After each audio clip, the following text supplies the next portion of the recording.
Eu vou conversar agora com o João Benatti. O João ele é gerente de produtos da Bellman. E nós vamos falar sobre um tema muito interessante, principalmente agora, nessa época do ano, que tem muitos pecuaristas se preparando para fazer o confinamento. E o confinamento não é só fechar o animal, dar comida, não. Tem uma série de fatos que acontecem durante esse processo que pode prejudicar o seu animal e dar prejuízo a você. É mais ou menos por aí? Exatamente, é mais ou menos por aí. Imagina o que está acontecendo com um boi antes de ele entrar no confinamento. Imagina que você tem um animal num pasto seco, o animal está ganhando pouco peso. Se ele está ganhando pouco peso ou nada de peso, aquele pasto seco pré-confinamento, que tamanho que estão todos os órgãos desse animal? Tudo pequenininho. O animal não mantém nada que ele não precisa. Então, órgão, fígado pequenininho, rumen pequenininho, tudo adequado para ele não ganhar peso. Aí a gente tira esse animal e joga para um confinamento. Agora, uma realidade completamente diferente. O animal tem que ganhar 1,5 kg por dia. Para você ter ideia, o fígado do animal nos primeiros 60 dias, ele sai de 3,5 kg de peso para 7 kg e pouco. Então, o fígado mais do que dobra de tamanho. Também outro ponto, o que acontece muito em confinamento é que esse animal, quando ele cai dentro do confinamento, é uma estrutura nova, uma densidade de animais totalmente diferente, e aí a gente começa a ter estresse. Então, o animal, quando ele entra no confinamento, tem várias coisas acontecendo, que tira ele da zona de conforto. Aí a gente começa a falar de problemas metabólicos, a gente começa a falar de animal estressado com problemas sanitários, a possibilidade de aparecimento de doenças respiratórias. Então, o animal não é simplesmente fechar, a gente tem que entender os pontos que podem estar acometendo esse bicho. Um deles é fígado não está adequado, é sanidade. A gente precisa ajudar esse animal para que ele possa ganhar o peso que ele precisa o mais rápido possível. Quer dizer, resumindo tudo isso que você falou, João, significa dizer mais ou menos assim: o pecuarista tem que entender o que acontece com o animal por dentro. Porque é nesse momento, nessa transição do pasto para o confinamento, que vai mudar toda a rotina do animal. Quer dizer, ele sai de uma zona de conforto tranquila para viver num conglomerado de animais e isso vai trazer problema. E tem um detalhe importante: época da seca, muita poeira, muito vento, isso também deve trazer problemas respiratórios, né?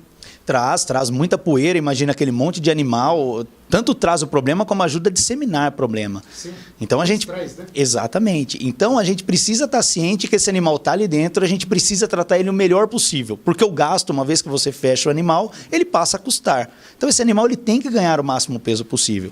E o melhor de tudo, né, não é para se preocupar, existem ferramentas que a gente pode abrir mão, né, que a gente pode utilizar para evitar esses problemas. Você teria, assim, por exemplo, condições de dar, assim, pelo menos umas dicas principais para que o pecuarista tome cuidado, fique atento para ele não ter tantos problemas como poderá ter se não tomar esses cuidados? Temos várias dicas.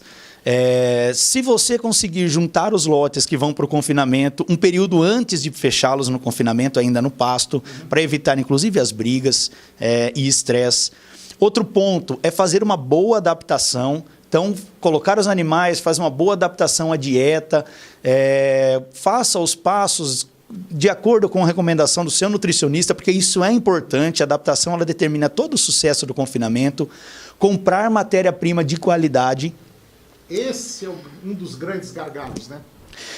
Aquela frase que já muito antiga, né, que o barato sai caro. Tomem cuidado com milho ardido, soja ardida, né? Muita gente pega e acaba comprando. Isso você pode ter micotoxinas dentro disso, isso pode vir aí a cometer o seu patrimônio, né? Às vezes a micotoxina, a aflatoxina, esses tipos de toxina, não chegam a matar o animal, mas eles seguram um ganho em peso, porque seguram o consumo, o animal come menos por causa disso. E o animal precisa desempenhar o máximo possível. Então, tomem cuidado, matéria-prima de qualidade, um bom técnico te orientando, manejo de coxo. Então, são medidas, nenhuma medida precisa de grandes investimentos, são medidas do dia a dia, medidas de orientação do seu peão para fazer uma boa manejo de coxo, evitar sobra de comida entre tratos, para evitar que esse animal, quando venha a ser alimentado, coma muito rápido e possa ter problema de acidose. O confinamento são pequenas medidas que fazem a diferença, fazem o resultado. Quer dizer, são pequenos detalhes que fazem a diferença e que, às vezes, lá na frente, você pode culpar o zootecnista ou a pessoa que está te dando orientação ou o produto que você está usando. Mas, de maneira geral, um dos mais problemáticos é o pecuarista, né? Ele procura, às vezes, levar mais ou menos de qualquer jeito e não observa certos detalhes, e é aí que mora o perigo. Exatamente. Imagina que um animal magro, um boi magro, vai custar R$ 2.200. Imagina que a gente vai gastar com ele durante o confinamento R$700, R$800 de dieta. Então nós estamos falando aí de R$ 3.000 e poucos reais investidos dentro do meu confinamento em 100 dias. É muito dinheiro para a gente não ter os cuidados necessários de confinamento. E é isso, na verdade o lucro de um confinamento vai gerar em torno de 150, R$200, depende de uma série de coisas. Então o lucro é pequeno perto da quantidade de dinheiro. Então a gente precisa ter um cuidado especial com o confinamento.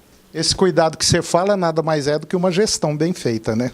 Uma gestão bem feita, olhar o boi, identificar animais doentes, cuidar da qualidade da água, cuidar da qualidade da matéria-prima, realmente reconhecer que o animal está ali sobre 100% dos nossos cuidados. Então, depois que você fecha o animal, 100% do que entra nesse animal está passando pela gente. Então, a gente precisa buscar orientação, precisa buscar uma empresa parceira, a gente precisa buscar os aditivos corretos.